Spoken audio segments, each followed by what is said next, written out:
Joining us today, she competes in the Bellator flyweight division. Miss Liz Carmouche, how are you today? Good, thank you. For you? Yeah, so it's a pleasure speaking with you today. I know you got a win at Bellator 256 a little while ago now. How are you feeling? How's everything? You're back home, it looks like. How's everything doing so far? Yeah, everything's good. I was right back to training on Monday morning. I have another teammate. He was the main training partner and sparring partner for my fight leading up to this. It looks like he's going to fight in May, so I had to do a quick turnaround, get back there and start training right away so that I could get him ready for his fight. Yeah, so I was just going to ask you, you said you got back to training on Monday. Is it really depending how you feel after a fight? Hopefully no injuries or anything before you get back to training? Yeah, it really is. Sometimes my wife's like, no, you need to take some time off. I need some time. I have a list of responsibilities at home or just other things going on. I mean, we've visited some countries before for fights. So sometimes we sit down and actually see everything. Just be back to training just because we're actually enjoying it. Yeah, awesome. So talk to me about the win at Bellator 256, like I mentioned. Did it play out the way that you saw it before the fight? No, I really didn't want to go to decision. And at the end of the third round, I know that I caught her really good with a body shot. There was a kick that came right underneath her punch and caught her in the liver. And I was hoping to finish the fight there. But she went for the takedown, and we just ended up running against the cage, and that kind of killed a lot more time than I anticipated. And I was hopeful that she was going to be pushing forward a lot more than she was going to, so that I'd be able to do some of the things I've been working on to get her and finish her standing or even finish her on the ground. But it didn't seem like she wanted to go to the ground. Yeah. So at the Bellator pre-fight conference, I believe you mentioned something about a potential title shot after this one. So you're 2-0 in Bellator now. Do you feel that is next for you? I really hope so. I know that the champion, she's been champion now for a few months.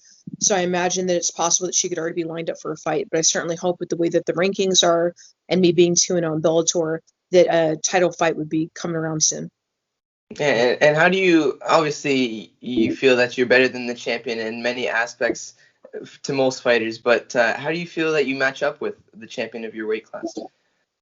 I think it's a good matchup. I mean, she's the champion for a reason, and Ilima had a long reign. So for her to be able to defeat Ilima and to take that belt shows that she has good abilities. I mean, she was a lot better on the ground than what I anticipated.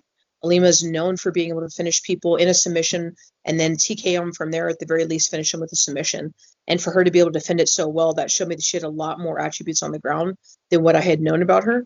I'd already known that her striking was really good. I knew that her judo was good. I wasn't aware that her ground game was that good. So that's something to look forward to. And I think will make for a better matchup. Yeah, so staying on the topic of Ilima, I believe you have a good relationship with her somewhat. You see her commenting on your posts and everything. So talk to us about the relationship you have with your fellow competitor. Yeah, I mean, Ilima, I signed up Ilima at the gym when she first came in. I was working the desk and doing, I think, just making phone calls. She came and I signed her up. And I was the first person that was working with her in classes, helping her through her different fights, cornering for fights. I mean, through both of our careers, we've cornered each other in different fights. We've competed side by side in tournaments where we anticipate that we're going to be together in the finals. It just doesn't work out that way. But since we were we've been competing side by side, and we knew, hey, it may come to a point where we're gonna fight each other. She's like, yeah, I'm not going into the UFC. I'm gonna stay here in Bellator. And we're like, well, it could happen. Could happen when we've said, even in jiu-jitsu tournaments, that if we go against each other, we're going to put on the show. And it's no different than this instance if we end up fighting each other. Yeah, I find that's crazy. Now that you're both in the Bellator promotion, it's more of a possibility now. Yeah, absolutely. And, we've said, like, I'd much rather, for both of us, we'd much rather compete against somebody that we know cares about us. And at the end of the day, we're going to talk shit. Somebody who is, when they hug you, it's a genuine hug. And they want your success, and their weaknesses and their strengths. So like, oh, okay, well, I know what she's about to do. So you can get in there and kind of catch them off guard, grind harder. Just, it makes for a whole different show than a normal fight. Yeah, 100%. So before we actually started speaking, you said that when you got home, you were taking care of the dogs and the kids and everything this morning. Were you able to celebrate it all post your Bellator 256 W? No, I wouldn't say not really for this one. I mean, post fight, I did get to eat, had some ice cream, had hamburger, and some French fries. Not bad. So that's a celebration, is having some good food. Awesome, But no, awesome. there's a lot of things that were going on that I kind of had to put on the back burner for this fight camp. And they were just waiting at the door as soon as I got back. And I knew that, but that was okay. I got to do what I wanted to do. And I got to have that fight. That was my celebration. So coming home, their responsibilities, got to play adult, got to come through and just do it. 100%. So, I have to ask you, looking back at your career, you've had many fights, a lot of experience throughout your career, but there has to be that one fight that you felt your best at. Could you maybe talk to us about what fight that would be? I want to say that's probably the Marlos Conan fight. And for a Okay. lot of reasons, because I was such a baby in that fight. I mean, I was green. She had 11 years experience to my 8 months experience, 6 months experience. And there I was fighting for the time strike force. But also just because who she was everything that I looked up to. And I just felt like that night, like she hit me with her hardest punch. I look back at my coaches. I'm like, that was fine. You're like, no, just sit down. Just move your head. It's like, no, no, no. She didn't hit me that hard. It's totally fine. Um, and then even like I was a barely white belt to her brown belt. And even on the ground, I felt like I was doing really well. I was defending off her submissions. I was grinding on top. Everywhere we went, whether it was cage control, striking on the ground, I was dominating right up until I made a mistake.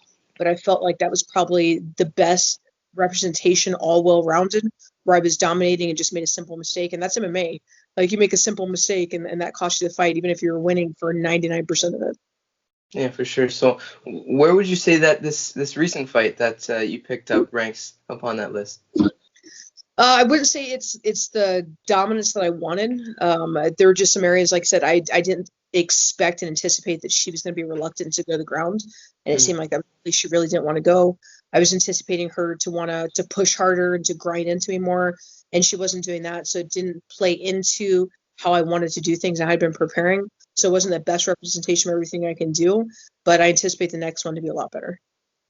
for sure. So, and I was looking through your Instagram posts and everything like that, and I saw that one of your recent ones, it said that your opponent was the hardest kicker, but more importantly, one of the best smellers. So you have to tell us, we're missing out. What did she actually smell like?